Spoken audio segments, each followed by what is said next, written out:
we are going to take a look at activity 6 on the Total Eclipse Choice Board. This one is titled Totality Geography, and it is aligned with social studies content. So activities 4, 5, 6, and 7, depending on what you teach, if you're looking for a way to kind of tie in eclipses with your content area, each of these has activities that are aligned with those different content areas themselves. So on number 6, I'm going to go ahead and click on the title to open this one. And before diving down into the activity components themselves, just want to draw attention to this graphic. So this shows the eclipse path, one from 2017 that we experienced a few years ago, and the other upcoming April 8th of this year. So a couple of things that you might notice, and you can have conversations with students about this too.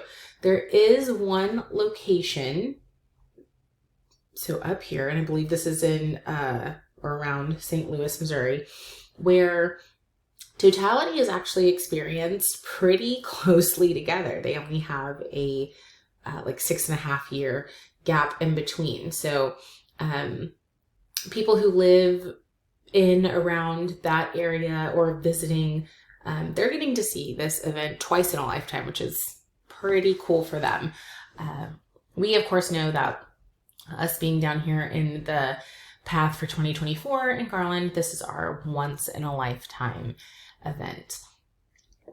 So you can show students these different paths and just to show them how they have crossed from one year over to the next. When I look at the activity itself, starting with our standards. So you'll see the standards listed from kindergarten all the way through high school. Then you'll see long-term goals, what you want students to experience and what you want them to understand, as well as misconceptions. One of the big misconceptions that we might see through this activity is that the path of totality is made from the shadow of the moon cast upon the Earth's surface as Earth rotates.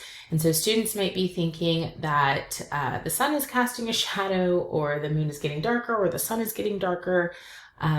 This is also why you have to be in the path of totality in order to see that total or annular solar eclipse. So like what we saw in October with the annular solar eclipse, and what we're going to see in April with the total solar eclipse. If you're just outside that path, so for us in Texas, what we saw in 2017, then you experience a partial solar eclipse. Still an amazing event to see, but just a misconception to address during this activity as we continue on. Also, just a cool fact is that eclipse chasers, which are apparently a thing, are more likely to come to Texas and Mexico for a couple different reasons. Those states that are north of us are more likely to have more clouds than we are, and so it won't be as clear. They won't get as good of a view of the eclipse if they're in other areas. And there is also, I want to say it's around Mesquite. They're going to have a little bit longer totality than we will in Garland. It's about 20 seconds longer. But again, part of why we are going to see a lot more people in our area, and why those eclipse chasers are more likely to come down south rather than into the north. So as with some of our other activities, there are kind of two versions here. So you've got your lower elementary activity and then your upper elementary. For lower elementary, PreK to second roughly, students will have this graphic, this map of the United States with the path of totality already laid out for them. So they will be able to see this line that notes the shadow that the moon is casting as it passes between the sun and the earth. They can color those states that will be experiencing that path of totality in one color, and then maybe color the neighboring states in a different color.